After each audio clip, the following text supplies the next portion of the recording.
आज हमारे कक्षा का विषय है आध्यात्मिकता को कैसे बढ़ाएं, स्वयं के अंदर तथा अन्यों के अंदर। धैर्य और शांति। धैर्य ना होने से व्यक्ति बहुत सारे अच्छी बातों को, महत्वपूर्ण चीज़ों को समझ नहीं पाता है। आज धैर्य के अभाव में व्यक्ति जल्दी जल्दी केवल शॉर्ट वीडियो देख लेता है अथवा कक्षा में थोड़ी बहुत बैठ के शांति नहीं रख पाता है। धैर्यपूर्वक प्रारंभ से अंतिम तक सुनने का सामर्थ्य नहीं होता है और इन धैर्य की कमी के कारण व्यक्ति बहुत सारे अच्छे गुणों को सीख नहीं पाता है, जान नहीं पाता है और जीवन में धारण नहीं कर पाता है। तो हमारी कक्षाओं में भी जो धैर्यपूर्वक बैठते हैं, शांति से सुनते हैं, लगातार जुड़े रहते हैं, उनके जीवन में परिवर्तन आता है, वो हमको बताते हैं। और जो धैर्यपूर्वक जुड़ते हैं उनको पता है लाभ होता है। तो हमें धैर्यपूर्वक शांति से कक्षाओं को प्रारंभ से अंतिम तक सुनना चाहिए, तब विशेष लाभ हम इस कक्षा से उठा पाएंगे।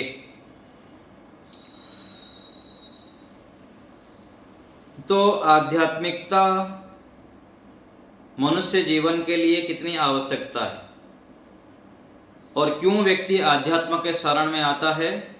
क्योंकि उसे शांति चाहिए, सुख चाहिए, प्रसन्नता चाहिए।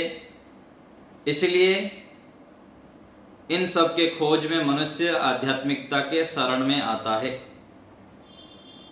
जितना भी पता है, जिस रूप में भी पता है, व्यक्ति आध्यात्मिक क्रियाकलाप को करता है और वो समझता भी है अंदर से, अपने आप को कहता भी है कि मैं आध्यात्मिक व्यक्ति हूँ। कोई मंदिर में जाता है, कोई तीर्थों में जाता है, कोई पूजा पाठ करता है, चाहे कुछ भी है, कर तो रहा है। जितना भी उनको समझ में आया उस रूप में वह आध्यात्म को अपने जीवन में लाना चाहता है, स्वीकार करना चाहता है। और उसमें प्रतिशत है, कोई 5% है, कोई 10% है, कोई 50% है। अपने अपने ढंग से आध्यात्मिकता को अधिकांश लोग भारत में स्वीकार करते हैं और ग्रहण करना चाहते हैं। इच्छा तो रखते हैं, कोई कर पाता है नहीं कर पाता है अलग बात है। जैसे बहुत सारे लोग हैं वो चाहते हैं कि रोज मैं अग्निहोत्र करूं, दोनों समय यज्ञ करूं, उनकी बहुत इच्छा होती है। तो इच्छा है तो कभी ना कभी पूरी होगी। इच्छा यदि नहीं है, इच्छा में तीव्रता नहीं है, तो हमारी कामनाएं पूरी नहीं होगी। जैसे मान लीजिए कि किसी ने इच्छा किया कि मुझको आम का पेड़ लगाना है घर में और आम का फल खाना है, तो आम का पेड़ लगा दिया, नींबू का लगाया और अच्छे अच्छे फल सब्जी आदि लगाया और प्रत्येक दिन पानी देता है, खाद देता है, उनके लिए थोड़ा थोड़ा समय लगाता है।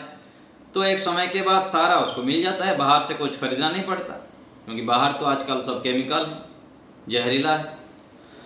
तो इच्छा शक्ति रखते हुए वह प्रत्येक दिन पानी देता है, खाद देता है और उनको सावधानी से सुरक्षा देता है। ऐसे ही आध्यात्मिकता के विषय में भी समझना चाहिए। एक समय था, लगभग 15 साल पहले मान लीजिए, किसी न किसी माध्यम से मैं जब आध्यात्मिकता की ओर बढ़ा, कुछ आध्यात्मिक क्रियाकलाप को किया, तो उस समय मेरे अंदर कुछ स्थितियां मेरे को याद आ रहा है कि मैं बहुत उत्साह से युक्त रहता था कि मैं देश को बदल दूं, समाज को बदल दूं, बहुत कुछ कर सकता हूं, ऐसे मन में रहता था। थोड़े दिनों बाद फिर शांति हो जाती थी, ठंडा, फिर ऐसे कुछ सालों के बाद फिर उठता था, फिर ठंडा। तो आध्यात्मिक व्यक्ति के अंदर जो भी ध्यान करते हैं, साधना करते हैं, अपने जीवन को संयमित रखते हैं, पवित्रता पूर्वक जीते हैं और ऐसे आगे बढ़ते हैं, उनके जीवन में यह स्थितियां आती हैं। आएगी फिर छिन जाएगी, कुछ महीनों पर चले जाएगी, फिर वर्षों तक भी जा सकता है वो स्थिति। लेकिन जो धैर्य पूर्वक शांति से लगा रहता है, रोज खाद पानी थोड़ा थोड़ा देता रहता है, वह उसका पुरुषार्थ व्यर्थ नहीं जाता है, बिल्कुल व्यर्थ नहीं जाता है, क्योंकि जन्म जन्मांतरों से हम वास्तविक सच्चे सुख की तलाश में हैं और इसी जीवन में भी हम यही चाहते हैं। आत्मा का स्वाभाविक इच्छा है और इस स्वाभाविक इच्छा को वास्तविकता को पूरी करने के लिए आध्यात्म ही रास्ता है और कोई चारा नहीं। आध्यात्मिक अर्थात अध्यात्म में दो शब्द है, अधि और आत्मा, दो मिलके अधि और आत्मा मिलके अध्यात्म बना है। अध्यात्म को ही भाव अर्थ में आध्यात्मिकता कह देते हैं, है ना, आध्यात्मिक बोल देते हैं। तो अध्यात्म अर्थात आध्यात्मिक व्यक्ति किसे कहेंगे? जो आत्मा, परमात्मा, पुनर्जन्म, पूर्व जन्म, कर्मफल व्यवस्था आदि को मानता है, स्वीकार करता है और तदनुकूल कुछ कुछ आचरण करता है, उसको हम आध्यात्मिक व्यक्ति कहेंगे। और उस आध्यात्मिकता का कितना प्रतिशत है, परसेंट कितना है, वो अलग विषय है। वो तो व्यक्ति के आधार पर पता लगेगा कितना कर रहा है, धीरे धीरे वो समझ में आता है, करता है, लेकिन जिस रूप में भी हो। जो सच्चाई है, वास्तविक आध्यात्मिकता के स्वरूप को हम जाने ना, तो हमको लगेगा कि अरे ये तो मेरे बस का ही नहीं है। लेकिन व्यक्ति धीरे धीरे जब आगे बढ़ता रहता है, फिर धीरे धीरे उसको सच्चाई पता लगता है। जैसे प्रारंभ में व्यक्ति को सत्य आचरण करने के लिए बोला जाए, सत्य केवल बोलने के लिए बोला जाए, वो तो पूरा कठिन समझता है, पूरा आश्चर्य लगता है। लेकिन व्यक्ति जब धीरे धीरे अध्यात्म के रास्ते में चलता है, सत्य को जानता है, आत्मबल को बढ़ाता है, वही व्यक्ति प्रतिकूल से प्रतिकूल स्थिति आ जाने पर भी, मृत्यु सामने आ जाने पर भी सत्य से डिगता नहीं है। वही व्यक्ति जिसको आश्चर्य मानता था। तो ऐसे ही आध्यात्म का जो है शिखर, आध्यात्मिकता को हम सूक्ष्मता से जब ग्रहण करेंगे, स्वीकार करेंगे, तो बहुत बड़ी उपलब्धि मिलेगी। इतनी बड़ी उपलब्धि मिलेगी कि हम कल्पना से बाहर, हम कल्पना नहीं कर सकते। ये होगा, अवश्य होगा, प्राप्त हम कर सकते हैं, जरूर करेंगे। तो आज जो विश्व में, भारत में सब जगह समस्याएं हैं, उन समस्याओं का मूल क्या है? आध्यात्मिकता की कमी। आध्यात्म से लोग जब दूर हो जाते हैं, आध्यात्मिक न्यूनता के कारण ही आज सारी समस्याएं हैं। सभी समस्याओं का जड़ क्या है? व्यक्ति आध्यात्म मार्ग से च्युत हो गया है, दूर हो गया है, उनसे बहुत दूर हो गया है। जितना जितना आध्यात्म के शरण में समाज, राष्ट्र, विश्व, परिवार आएंगे, उतना उतना सारी समस्याओं का समाधान हो जाएगा। तो जब हम स्वयं आध्यात्मिक बनेंगे, अपने जीवन में आध्यात्मिकता को लाएंगे, आचरण में लाएंगे, तब जाके परिवर्तन होगा। केवल शब्दों से कुछ होने वाला नहीं है। बहुत सारे लोगों को भारत में जब जन्म लिए हैं तो बहुत कुछ पता है, आत्मा क्या है, परमात्मा क्या है, क्या चीज है, क्या करना चाहिए, सब पता है, लेकिन आचरण के बिन अधूरा ज्ञान है। आचरण के बिन अधूरा ज्ञान है। ज्ञान जब आचरण में ना लाए तो क्या लाभ? ज्ञान को जब आचरण में लाया जाता है तब जाके फल देता है, विशेष लाभ होता है। व्यक्ति के अंदर आनंद, उत्साह, निर्भयता, शूरवीरता, पराक्रम। एक व्यक्ति पूरा उछलता रहता है, जैसे बच्चे कूदते रहते हैं ना, क्यों कूदते हैं? कितना उन लोग प्रसन्नता रहती है उनके अंदर, क्योंकि वो पवित्र है, शुद्ध है, निश्चल है, संयम है, सदाचार में युक्त रहते हैं बच्चे। तो ऐसे ही हमारा आचरण कब दिव्य बनेगा, कब श्रेष्ठ बनेगा, ये हमें समझना है। आचरण तब होता है जब व्यक्ति संयम रहता है। आज संयम रहना हमको बहुत कठिन लगता है, इसीलिए हमारे जीवन में आचरण की न्यूनता है, कमी है। आचरण से हम खोखले हो गए हैं। केवल शरीर है लेकिन जीवन रहते हुए मुर्दा जैसा हमारा क्रियाकलाप है। तो आचरण कब होगा, आचरण में कब ला सकते हैं हम, जो हम जानते हैं, जब हमारे जीवन में संयम, सदाचार, पवित्रता होगा। जो मन ही वचन कर्म से पवित्र है वो चरित्रवान ही यहां महान है। चरित्रवान बनने के लिए संयमित जीवन अति आवश्यक है, और संयमित जीवन के बिना व्यक्ति आध्यात्म के शिखर पर नहीं बढ़ सकता है, आध्यात्म में गति नहीं कर सकता है। विशेष प्रगति चाहिए तो संयम चाहिए। खाने में, पीने में, देखने में, सुनने में, विचारने में, सब जगह हमें संयम को लाना पड़ेगा। जब तक हम संयम को नहीं लाएंगे, इसको गहराई से समझेंगे नहीं, तब तक हम अपने जीवन में, अपने परिवार में, अपने समाज में, विश्व में कुछ परिवर्तन नहीं ला पाएंगे। वास्तविक सुख, शांति, प्रसन्नता आदि से बहुत दूर रहेंगे, कोसों दूर रहेंगे हम। इसलिए हम संयम, सदाचार को जीवन में लाएं, और संयम सदाचार से ही सब कुछ मिलेगा। और यदि संयम सदाचार नहीं है, जितने भी हम उन्नति कर लें, प्रगति कर लें, प्रतिष्ठा को प्राप्त कर लें, धन संपत्ति, गाड़ी, बंगला, मकान, कुछ भी कर लें हम, ये सब बेकार, व्यर्थ हो जाता है यदि हमारे जीवन में संयम नहीं। कई बार हम देखते हैं ना, इतना अच्छा था, इतना कुछ कर रहा था, कैसे हार्ट अटैक हो गया, कैसे जल्दी मर गया, वो तो बाहर से सब दिख रहा था। अपवाद रूप में कुछ पूर्व जन्म के कारण रहता है, लेकिन अधिकांश जब जाके बारीकी से देखेंगे ना, कई बार तो गरीबी से पहला पला बड़ा होता है, अथवा कई बार जो विद्वान लोग का देहांत हो जाता है, उन लोग गुरुकुल में, परिवेश में कई बार खान पान नहीं होता है, अथवा घर परिवार में भी इतना खान पान नहीं मिला हुआ रहता है, तो आगे चलकर ऐसी स्थितियां बन जाती हैं। लेकिन कई बार यदि हम गहराई से जाके सत्य को जानने के प्रयास करेंगे तो जीवन में संयम नहीं होता है, ब्रह्मचर्य का पालन किया हुआ नहीं रहता है। बाहर से तो जितना भी बड़े चमकीला दिखते रहे, लेकिन अंदर तो खोखला है, ना ब्रह्मचर्य का पालन है, ना संयम है, ना सदाचार है, सारा कबाड़ा बना के रखे। तो मूल संयम, जब तक ब्रह्मचर्य का पालन नहीं है, जीवन में संयम नहीं है, धर्माचरण नहीं है, तब तक बाहरी जितने भी दिखावा है सब आडंबर बन जाता है। समाज, राष्ट्र में कुछ विशेष परिवर्तन नहीं हो पाता है, और अपने जीवन में भी शांति, स्थिरता नहीं आ पाती। तो मूल में संयम है। यदि हम संयम, सदाचार को नहीं लाएंगे तो जितना भी हम टेक्नोलॉजी में आगे बढ़ जाएं, जितना भी हम एआई टेक्नोलॉजी बोल दीजिए, बड़े बड़े आसमान में चले गए, चंद्रमा में चले गए, बहुत कुछ नया नया निकाल रहे हैं आजकल वैज्ञानिक लोग, किस काम का बताइए? इसकी क्या काम है? यदि जीवन में संयम, सदाचार नहीं है, पवित्रता नहीं है, तो डॉक्टर, इंजीनियर, साइंटिस्ट कुछ भी बन जाए, क्या लाभ है?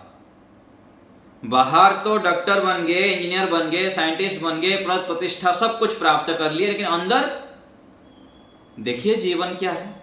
जाके देखिए रात्रि को कितने बजे सोते हैं, कितने बजे उठते हैं, ना कुछ संयम, ना कुछ पवित्रता, पूरा जीवन अंधकारमय।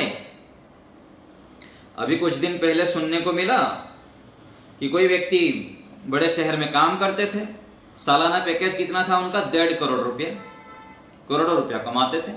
आज यहाँ पर तो कल विदेश में, कल उस देश में, परसों उस देश में, ये जीवन था। पैसा खूब आ रहा है। तो कुछ दिनों बाद क्या हुआ, उनको पैरालिसिस हो गया, पूरा बेड में पड़ गए, ना कोई देखने आए, ना कोई मिलने आए, सारा। और आयु भी बहुत कम आयु में इतने सब प्राप्त कर लिए थे। तो ये सब किस लिए है, इसको व्यक्ति समझने का प्रयास नहीं करता। ये जो धन है, मान है, गाड़ी है, बंगला है, सभी संबंध है, किस लिए है, किसके लिए ये सब हमें मिला हुआ है? जिस लिए मिला हुआ है उसी काम को हम यदि नहीं करते हैं तो क्या लाभ है? यदि हम अपने जीवन में पवित्र नहीं हैं, संयम नहीं है, हमारा शरीर स्वस्थ नहीं है, हम ईश्वर का ध्यान नहीं करते हैं, धर्माचरण नहीं करते हैं, देश, समाज, राष्ट्र के लिए हमारे मन में कुछ दिव्य भावना नहीं है, तो बाकी सब किस लिए? तो मुख्य चीज को समझना पड़ता है। देखिए आज कितना आश्चर्य है, कितना आश्चर्य। लोग अपने आप को बुद्धिमान बोलते हैं, बड़े बड़े टेक्नोलॉजी को बना लेते हैं, सब कुछ कर लेते हैं, लेकिन ये क्या वास्तविकता है क्या? ये क्या बुद्धिमत्ता है क्या? इससे तो अधिक संसार का हानि होती है, अधिक से अधिक। लाभ की तुलना में देखेंगे तो हानि हो रही है। जितने टेक्नोलॉजी आ रहा है, नया नया रिसर्च करके नया नया चीज निकालते हैं, कुछ अपवाद रूप में छोड़ दीजिए, नहीं तो अधिकांश लोगों के लिए, संसार के लिए हानिकारक है। चाहे चंद्रमा में चले गए, चाहे कुछ भी कर रहे हैं। तो बुद्धिमत्ता का पैमाना क्या है जिससे हम अपने जीवन को सुखमय कर सकते हैं? जिस लिए यहां पर हमको मनुष्य जीवन मिला है, उस काम को यदि हम कर लेते हैं तब जाके सार्थकता है। यदि हम कुसंस्कारों को मिटाते हैं, सुसंस्कारों को बढ़ा रहे हैं, निरंतर निरंतर लगातार, वही तो बुद्धिमत्ता है।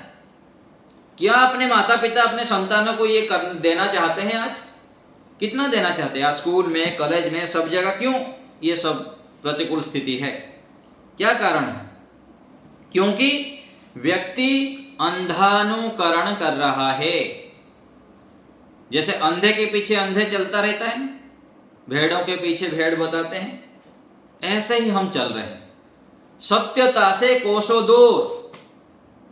क्या मुख्य है, क्या गौण है, ना माता पिता को पता है। उनको भी ऐसे ही पढ़ाया गया और बच्चों को भी पढ़ाते हैं, फिर पीढ़ी बाई पीढ़ी वही चल रहा है।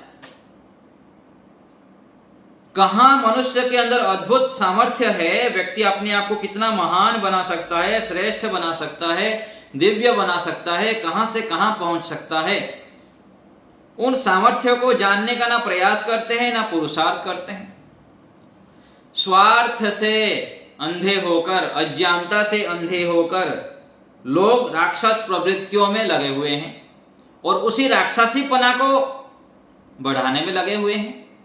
आज भारतीय संस्कृति को बिगाड़ने के लिए, सत्य से, धर्म से, भक्ति से दूर करने के लिए कितना षड्यंत्र हो रहा है, हमको पता है। बहुत कम पता है हमको। हम थोड़ा थोड़ा केवल सुनते रहते हैं ऊपर ऊपर, लेकिन अंदर से जब जाएंगे ना तो पूरा विश्व को कुछ मुट्ठी भर लोगों ने पूरा चलाते हैं। सभी देशों के अपने जो मुख्य धारा है उससे लोगों को हटका के, भटका के, कैसे कैसे करके केवल अपने भोग वृत्ति को बढ़ाना, ये सबकी मनोवृत्ति है। जो अधिक अपने आप को बुद्धिमान मान के जो व्यक्ति बैठे हुए हैं, तो ये सब कब समझ में आता है? जब हम आध्यात्म के शरण में आते हैं, ध्यान करते हैं, यज्ञ करते हैं, स्वाध्याय करते हैं, पवित्रता पूर्वक जीवन जीते हैं, तब पता लगता है सत्य क्या है, असत्य क्या है, क्या खाना क्या नहीं खाना, कैसे बैठना कैसे नहीं उठना, क्या आचरण करना चाहिए, हमको पता ही नहीं। घर में कैसे व्यवहार करना, समाज में कैसे व्यवहार करना, किस प्रकार से अपने जीवन को दिव्यता की ओर ले जाना, यह हमको पता ही नहीं। और थोड़ा बहुत पता है उसको भी आचरण में नहीं ला पाते, थोड़ा बहुत ला पाते हैं। तो हमें आध्यात्म के शिखर पर जाना है, बहुत अधिक अपने आध्यात्मिकता को यदि बढ़ाना चाहते हैं तो हमको सोचना पड़ेगा। यदि हम सोचेंगे तो उसका निदान मिलेगा।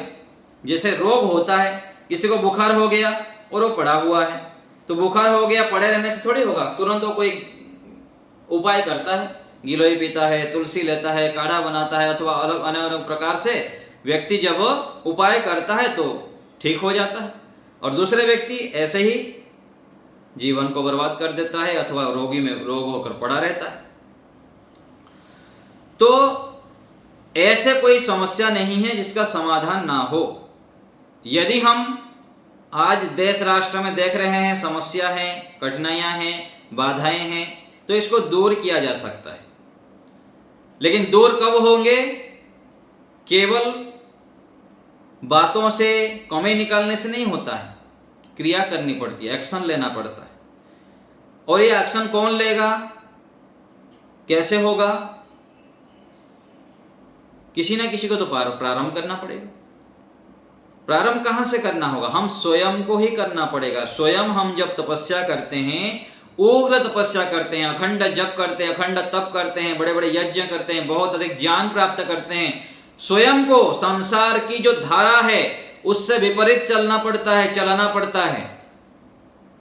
आध्यात्म का मार्ग, सच्चाई का मार्ग पूरा शीर्षासन है। यदि संसार के भोगों को भोगते हुए, संसार के लोगों को खुश करने के लिए उनके पीछे पीछे भागते रहेंगे, खाने पीने मौज मस्ती में लगे रहेंगे, तो हम समस्याओं को हटा नहीं सकते हैं, उसी में केवल पीसते रहेंगे। तो अपने ज्ञान को शुद्ध करके, अपने आचरण को शुद्ध करके हम जब स्वयं पवित्र होते हैं, स्वयं वास्तविक आध्यात्म के शरण में जाते हैं, तब जाके परिवर्तन की राह दिखाई देता है कि कुछ हो सकता है, मैं कर सकता हूं, जरूर कर सकता हूं। और इसके मूल में संयम है। सुख सुविधाओं को छोड़ना पड़ता है, इंद्रियों के दासत्वों को छोड़ना पड़ता है। खाते भी रहो, पीते भी रहो, मौज मस्ती भी करते रहो, संसार को भोगते हुए, मौज मस्ती करते हुए, सुख सुविधाओं को भोगते हुए, ऐशो आराम को लेते हुए हम चाहेंगे आध्यात्म को प्राप्त कर लें, वास्तविक सुख शांति को प्राप्त कर ले, ये संभव नहीं है, छोड़ना पड़ता है। और दूसरी तरफ ईश्वर को पकड़ना पड़ेगा, सत्य को पकड़ना पड़ेगा, न्याय को पकड़ना पड़ेगा, धर्माचरण को पकड़ना पड़ेगा, सात्विकता को पकड़ना पड़ेगा, रजोगुण तमोगुण को छोड़ना पड़ेगा। तो आध्यात्मिकता का लाभ कौन नहीं ले पाता है? जो इंद्रियों के दासत्व में पड़ा हुआ है। तो केवल हम अपने आप को बोलते रहते हैं मैं आध्यात्मिक व्यक्ति हूं, और आचरण नहीं करते हैं तो कोई लाभ नहीं। तो कहने के साथ साथ अंदर से जैसे हम मानते हैं वैसे आचरण भी करने लग जाएं कि मुझे आचरण को पवित्र करना है, जीवन में तपस्या को, संयम को लाना है। जब हम संयम लाते हैं, सदाचार को लाते हैं, तब देखिए कैसे परिवर्तन होता है। स्वयं भी आध्यात्म के धीरे धीरे सीढ़ी बाई सीढ़ी चढ़ते रहेंगे, और जब आप चढ़ेंगे तो अवश्य ही परिवर्तन आएगा आसपास अड़ोस पड़ोस में। और ये असंभव नहीं है, कुछ भी असंभव नहीं है संसार में। संयम से बुद्धि में निखार आता है, क्या करना क्या नहीं करना यह स्पष्ट समझ में आता है कि मुझको ये करना है, ये नहीं करना है। संयम को जीवन में लाएं, सदाचार को लाएं। संयम आने से बुद्धि में जब निखार आता है तो शीघ्रता से हमारे जीवन में सुख शांति, प्रसन्नता, आनंद, उत्साह आने लग जाता है।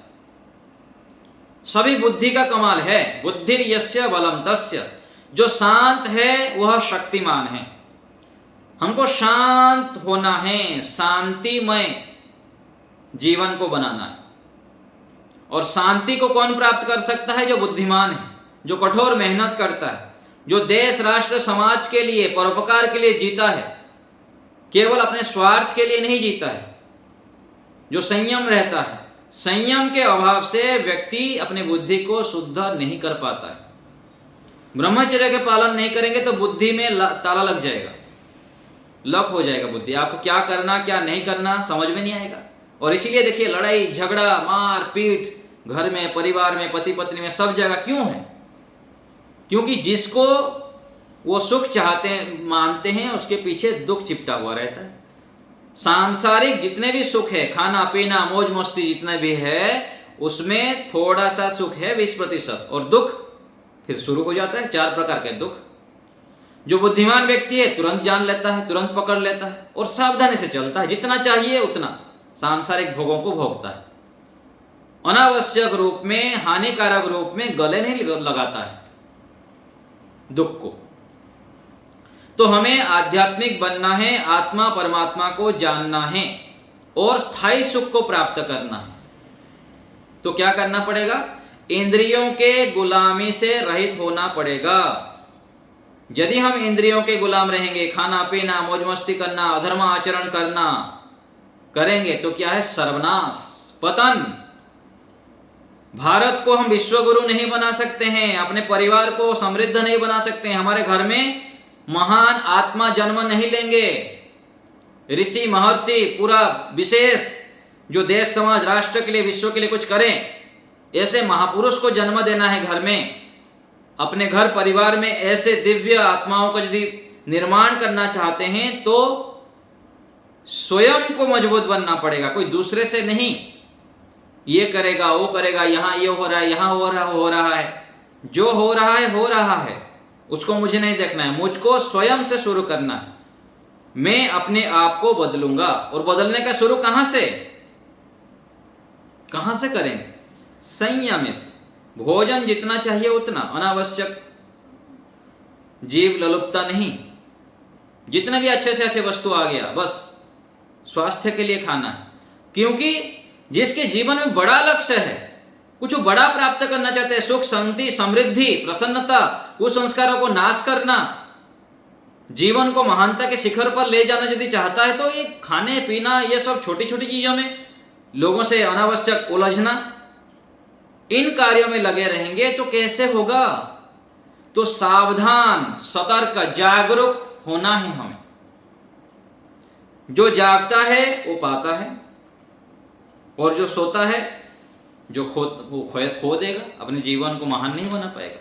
तो भारत को हम श्रेष्ठ बनाएंगे, महान बनाएंगे, समाज को सुधारेंगे तो हमें लौकिकता को छोड़ना पड़ेगा, चंचलता को छोड़नी पड़ेगी। दौड़ भाग, चंचलता, अस्त व्यस्त में जीवन हमारा ना हो। व्यस्त होना बहुत अच्छी बात है, अच्छे अच्छे कार्य में लगे रहना, धर्माचरण में लगे रहना अच्छी बात है। एक होता है व्यस्त रहना और दूसरा है अस्त व्यस्त रहना। तो अस्त व्यस्त क्या है? हानिकारक है। व्यस्त रहना बहुत अच्छी बात है। तो हमारा जीवन व्यस्त हो, अस्त व्यस्त ना हो। तो आध्यात्म को हम जीवन में आत्मसात करें। क्या है आध्यात्म? मौन रहें, गंभीर रहें, एकांत रहें, संयमित जीवन रहें। और यदि हम अच्छे कार्य करना चाहता है, ईश्वर में, धर्म में, न्याय में स्थित होना चाहते हैं, तो हमें मौन, गंभीर, शांत रहना पड़ेगा। नहीं तो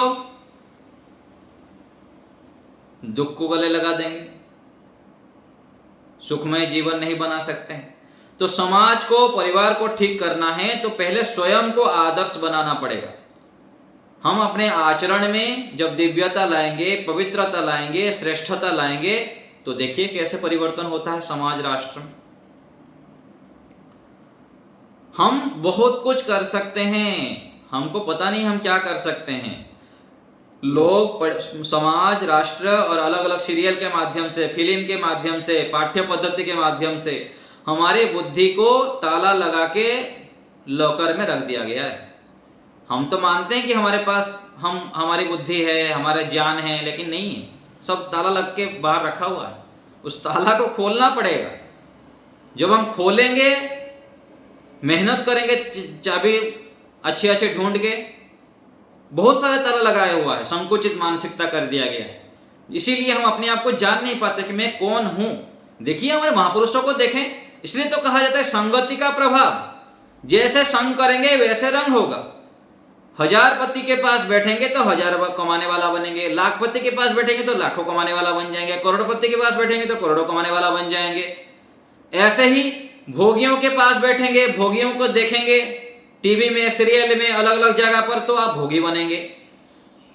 और महापुरुषों को देखेंगे, रामायण देखेंगे, महाभारत देखेंगे, चाणक्य देखेंगे, ऋषि दयानंद जी को देखेंगे, ऋषियों की जीवनी को पढ़ेंगे, महापुरुषों को देखेंगे, वेद मंत्रों को स्वाध्याय करेंगे, तो समझ में आएगा कि वेद में क्या आदेश दिया गया है। वेद में, दर्शनों में, शास्त्रों में खजाना भर पड़ा है। हमको पता है खजाना लेना, हमको आता है, इसलिए तो कह रहा हूं ताला लगा के रख दिया गया है हमारी बुद्धि को।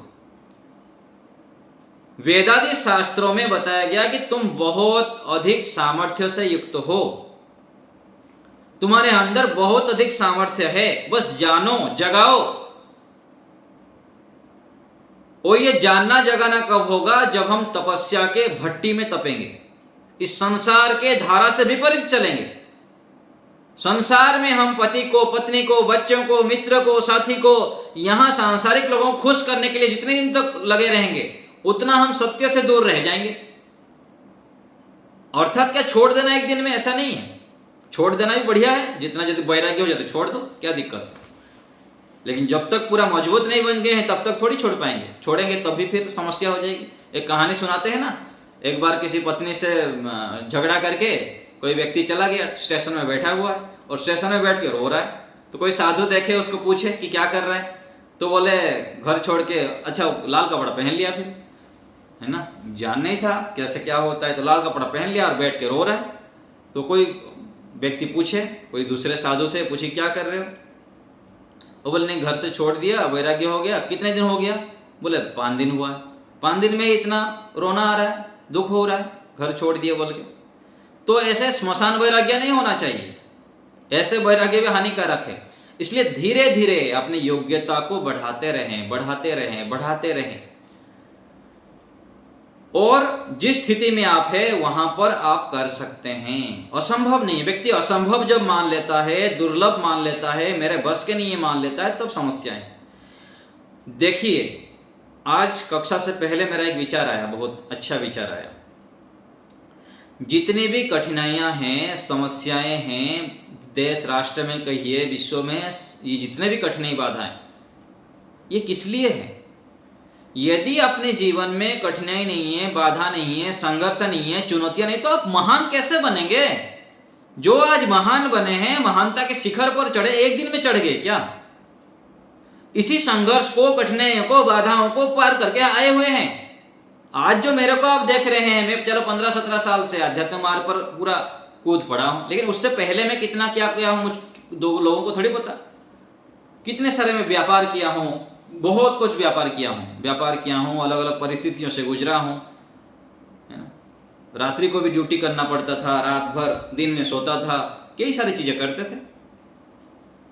लेकिन ईश्वरी कृपा से, पुरुषार्थ से हमको आगे से आगे रास्ता दिखता गया, आगे बढ़ते गए। यही तो कह रहा हूं मैं।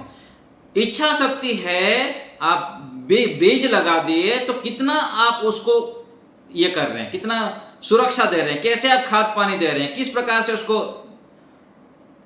ध्यान रख रहे हैं, उसके आधार पर वो पेड़ फलेगा और जल्दी जल्दी फल देगा। तो हमारी सोच, इच्छा शक्ति यदि दृढ़ है कि मुझको अपने जीवन में शीघ्रता से सच्चाई में प्रतिष्ठित होना है, ईश्वर की भक्ति करनी है, परमात्मा की ओर बढ़ना है, अपने जीवन को बदलना है, हमारे परिवार में हमारे बच्चों को, अपने पति को, अपने पत्नी को, अपने मित्रों को, सभी को मैं बदल सकता हूं, और उसके पहले मैं अपने आप को बदलना चाहता हूं। जो इच्छा करेगा बदलने के लिए, वो बदल जाएगा, पूरा बदल जाएगा। और कितनी हमारी तीव्रता है, कितना मेहनत है, उसके आधार पर निर्भर करता है। हताश, निराश, उदास कभी भी नहीं होना चाहिए। बार बार गिरेंगे, बार बार उठेंगे, बार बार गिरेंगे, बार बार उठेंगे। जितने बार गिरेंगे उतना जल्दी जल्दी फिर उठ जाइए। ये जो गिरना हो रहा है हमको मजबूत बनाने के लिए है। घबराए ना, हताश ना हो, निराश ना हो, बिल्कुल हताश निराश नहीं होना चाहिए। बार बार मेहनत करता रहना चाहिए। मेहनत करते रहने पर आप एक दिन ऐसे शिखर पर जाएंगे, ऐसे शिखर पर जाएंगे कि दुनिया आपको सलाम करेंगे। ऐसे हमको बनना है, इतना मजबूत बनना है। तो समाज, राष्ट्र को, परिवार को, अपने आप को बदलना है तो पहला है इच्छा शक्ति को हम दृढ़ बनाएं और निरंतर मेहनत करें। और मेहनत में अपने कमियों को देखें, कहां कहां पर मेरे अंदर छिद्र है। वेद मंत्र में क्या कहा गया, ईश्वर से प्रार्थना किया गया, यन्मे छिद्रम चक्षुषा हृदयस्य वाति तृण्णम बृहस्पतिर्मे तद्दधातु। ये मंत्र है, थोड़ा सा आगे पीछे कुछ होगा। तो इस मंत्र में कहा गया कि परमात्मा, जो मेरे अंदर छिद्र है उसको आप दूर कर दीजिए। जैसे रास्ते में थोड़ा सा छिद्र हो गया, गड्ढा हो गया, तो आगे चलकर बड़ा सा गड्ढा हो जाता है। ऐसे ही अपने अंदर जो छिद्र है, कहां कहां हमारे अंदर कमी है, काम, क्रोध, लोभ, देखने में, सुनने में, खाने में, पीने में, अनावश्यक समय बर्बाद करने में, आलस्य प्रमाद करने में, कहां पर छिद्र है उसको पकड़िए और उसको धीरे धीरे छेद को भरिए। एक दिन में नहीं होगा। अधिक पुरुषार्थ करेंगे, तीव्र संकल्प करेंगे तो हो जाएगा, ऐसा कुछ असंभव नहीं है। लेकिन नहीं हो रहा है तो चिंता ना करें, धीरे धीरे करके हमको अवश्य हम कर सकते हैं। इतने सारे करोड़ों ऋषि मुनि लोग कर लिए, महापुरुष लोग कर लिए, हम भी कर लिए हैं, आप क्यों नहीं कर पाएंगे? सब लोग कर पाएंगे। और सबको मिलकर आगे बढ़ना है और हम सब कर सकते हैं। बस छिद्रों को पकड़े और जो जो हमारे अच्छाई है उसको भी जाने। जो जो अच्छाई है, मैं रात को जल्दी सोता हूं, मैं सुबह जल्दी उठता हूं, जो भी अच्छे अच्छे कर्म करते उसको जाने और अच्छे से पकड़िए और उस अच्छाई को और बढ़ाइए। यही तो मैं कहता हूं कि आप मान लीजिए 21 बार गायत्री मंत्र जप करते हैं तो 51 बार करिए, 100 बार करिए, 500 बार करिए, 1000 बार करिए। ध्यान में आप 5 मिनट पहले लगा रहे हैं तो 7 मिनट करिए, 10 मिनट करिए, 15 मिनट करिए। अच्छाइयों को बढ़ाइए। सेवा, परोपकार, दान, दया, जितने भी अच्छे अच्छे गुण हैं, जब जब हम इनको जितना जितना बढ़ाते रहेंगे उतना हम आध्यात्मिकता के शिखर पर बढ़ते जाएंगे, चढ़ते जाएंगे और हमारे अंदर बढ़ चढ़ करके आध्यात्मिकता आएगी। हम जो कल्पना नहीं किए हैं, हम जिसको दुर्लभ मानते हैं, वो सब हमको प्राप्त हो जाएगा। तो हमको इस प्रकार से आगे बढ़ना है और हम दूसरे को भी ले सकते हैं। जो हमको पता है दूसरे को भी बताएं। और हम दूसरे को कब बता सकते हैं? आप देखिए, हम शिकायत करते रहते हैं और बार बार चर्चाएं करते रहते हैं कि दुनिया कब सुधरेगा, कब सुधरेगा, सुधरने वाला नहीं है, यहाँ ऐसे हो रहा है, वहाँ ऐसे हो रहा है। हो रहा है तो आप क्या कर रहे हैं? जो ज्यादा ऐसे बकबक करते हैं ना, वो कुछ काम का नहीं। ठीक है, सामान्य चर्चा करना अलग बात है, लेकिन अधिक भी चर्चा करने से कुछ लाभ होने वाला नहीं। अधिक लाभ तब होता है जब हम अपने आचरण को पवित्र करने में, दिव्य बनाने में मेहनत करते हैं। आचरण की श्रेष्ठता ही महान है। ईश्वर भक्ति करना, ईश्वर को प्राप्त करना, समाधि लगाना, परवैराग्य को प्राप्त करना, स्थितप्रज्ञ बनना, जीवन मुक्त बनना, इन सबको हम क्या मान के बैठे हैं? इसको हम पूरा पहाड़ मान के बैठेंगे, तो हमारे बस का ही नहीं। ऐसा कुछ भी नहीं है, ऐसा कुछ भी नहीं। ये हमको मिथ्या पाठ पढ़ाया गया है, मिथ्या पाठ पढ़ाया गया है। हमारे बुद्धि में ऐसे घुसा दिया गया है, अथवा हम स्वयं घुसा के रखें ये सबको दुर्लभ मान के। ये कुछ भी असंभव नहीं। ये सब सार्थक हो जाता है जब हम अपने आचरण को, अपने अभ्यासों को दिव्य बनाएं। अभ्यासों की दिव्यता से व्यक्ति असंभव को संभव बना देता है। अपने अभ्यासों को देखें। मैं कैसे बैठता हूं, कैसे उठता हूं, कैसे खाता हूं, कैसे सोचता हूं, क्या सोचता हूं, कितना बड़ा सोचता हूं। यदि हम अपने सोच को बड़ा बना देंगे, महान बना देंगे, महान सोच वाले व्यक्तियों के आसपास बैठेंगे, बार बार उनको स्वाध्याय करेंगे, उनका सत्संग करेंगे, तो हम भी महान बन जाते हैं, श्रेष्ठ बन जाते हैं। ईश्वर साक्षात्कार से लेकर जो बड़े बड़े आध्यात्म की उपलब्धियां हैं, जितेंद्रिय बनना, हर समय शांत रहना, प्रसन्न रहना, उत्साहित रहना,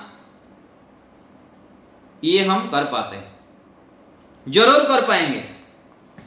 तो हमें स्वयं को अध्यात्म के राह पर चलाना है और बढ़ चढ़ करके चलाना है। और अध्यात्म का मूल क्या है? संयम। जितना जितना हम संयम होंगे उतना हमारी बुद्धि में तीव्रता आती है, पवित्रता आती है, उत्कृष्टता आती है और हम जल्दी जल्दी ईश्वर की ओर बढ़ते हैं। तो हमको आध्यात्म के यदि बढ़ना है तो ईश्वर के प्रति श्रद्धा, प्रेम, विश्वास, समर्पण को बढ़ाएं। ईश्वर के लिए हमारे मन में तड़प हो, लगन हो। ईश्वर को एक क्षण के लिए भी भूले ना रहूं। जैसे प्रार्थना किया गया, हे परमात्मा, प्रत्येक क्षण आपकी अनुभूति मेरे बुद्धि में बनी रहे। ऐसी अभ्यास करें। हर पल में हो प्रभु सुमिरन तेरा, ऐसा बना दो प्रभु जीवन मेरा। यह भाव हमारे मन में हर समय रहे। हर समय हम ईश्वर से जुड़े रहें, ईश्वर भक्ति से युक्त रहें, ईश्वर को स्मरण करते हुए ही कार्यों को करें। कार्य करना है, समाज का, परिवार का, सभी कार्य करना है, लेकिन ईश्वर से रहित होकर नहीं, ईश्वर आज्ञा से विरुद्ध होकर नहीं।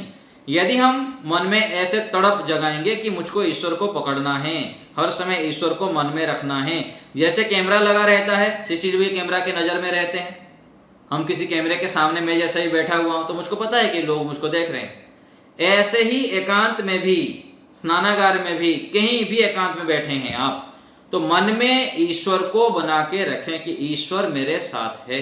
मैं अकेला नहीं।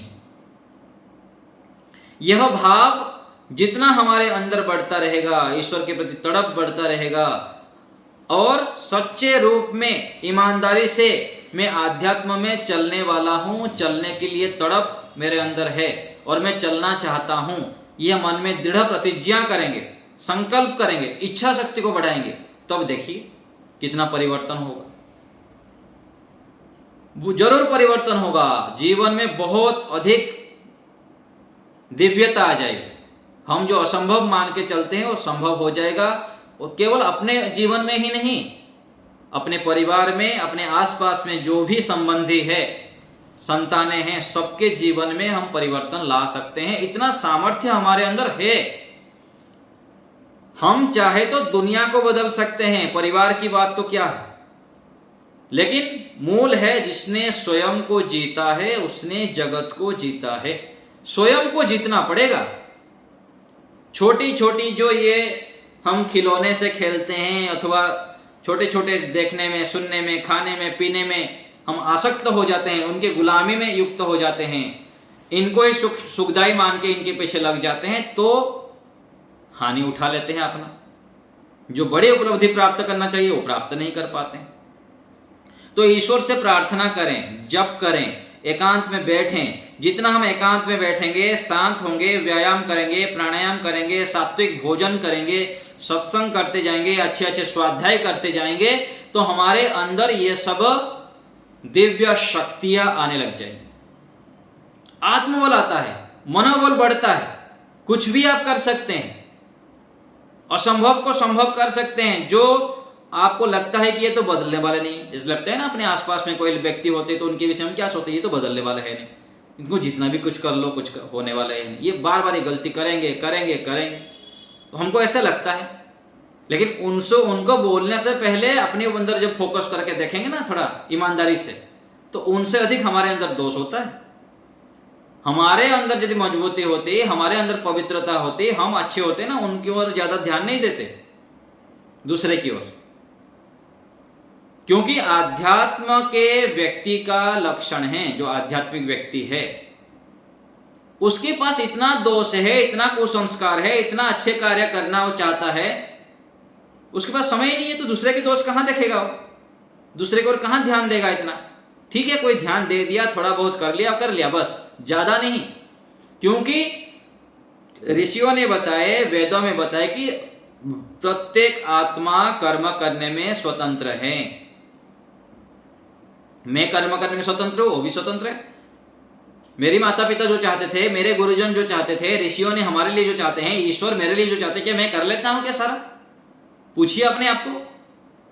जो हमारे माता पिता के अनुकूल मैं नहीं चलता हूं, हमारे गुरु आचार्य के, ऋषियों के अनुकूल मैं नहीं चलता हूं, ईश्वर जो मेरे लिए चाहते हैं मैं नहीं चल पाता हूं, तो हम क्यों दूसरे से इतना अपेक्षा रखते हैं? क्यों? वो भी अपनी बुद्धि से चलेगा, अपने संस्कारों से चलेगा, समय आने पर जब समझ में आ जाएगा तो हो जाएगा। तो केवल समझाना, थोड़ा बहुत समझाना काम है, ज्यादा नहीं।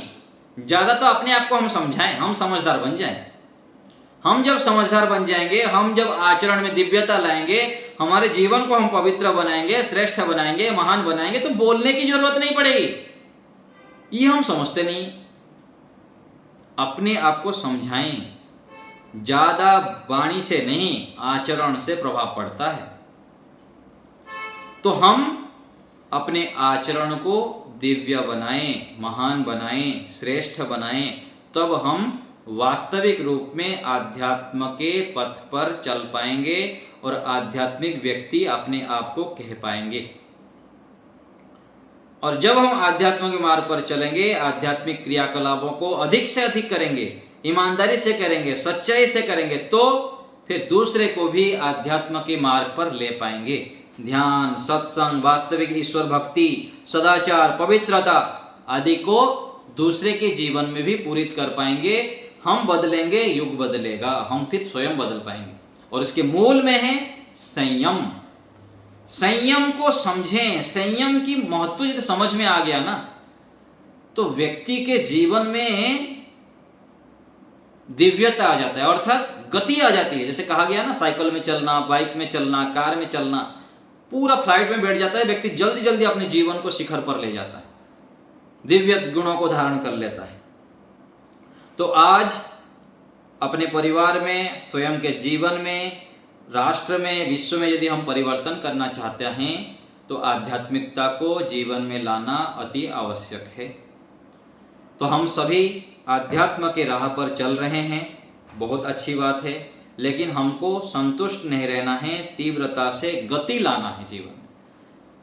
बहुत थोड़े व्यक्ति हैं जो अच्छी प्रकार से, ईमानदारी से आध्यात्मिक पथ पर चलना चाहते हैं, लेकिन उनके मूल तत्वों को समझें, ब्रह्मचर्य का पालन करें, संयम रहें, तपस्या को बढ़ाएं, जप के मात्रा को बढ़ाएं, यज्ञ की मात्रा को बढ़ाएं, दान परोपकार आदि की मात्रा को बढ़ाएं। करते तो हैं, हम सालों सालों से कर रहे हैं। मेरे पिताजी आर्य समाजी थे, दादाजी आर्य समाजी थे, मैं भी इतने साल से आर्य समाज से जुड़ा हूं। तो आर्य समाज से जुड़े क्या किए आप, ये महत्व होता है। ठीक है, अब घर परिवार को थोड़ा ठीक ठाक कर दिए, कुछ आर्य समाज को प्रधान बन गए, कुछ कर लिए, इतने में क्या संतुष्टि है क्या? आपका उतने से लाखों गुना सामर्थ्य था, हजारों गुना सामर्थ्य, उस सामर्थ्य को प्रकट नहीं किए। आज कैसे प्रकट करेंगे उसको? प्रकट तब होता है जब उग्र तपस्या करते हैं, उग्र जप करते हैं, अखंड जप करते हैं, अखंड तप करते हैं, अखंड यज्ञ करते हैं। ये छोटे मोटे कार्य के लिए छोटे मोटी सफलता मिलेगी, सामान्य पुरुषार्थ से विशेष सफलता की प्राप्ति नहीं होती है। हम समस्याओं को पकड़ के बैठे हुए हैं, ये समस्या है, ये समस्या है, ये समस्या है। समस्या तो है, लेकिन इस समस्याओं को ध्वस्त करने का उपाय हमको समझना पड़ेगा। जैसे बड़े बड़े बिल्डिंग खड़ा रहता है ना, कैसे उसको ध्वस्त करते हैं? डायनामाइट लगा देते हैं नीचे, पूरा बिल्डिंग बैठ जाता है तुरंत।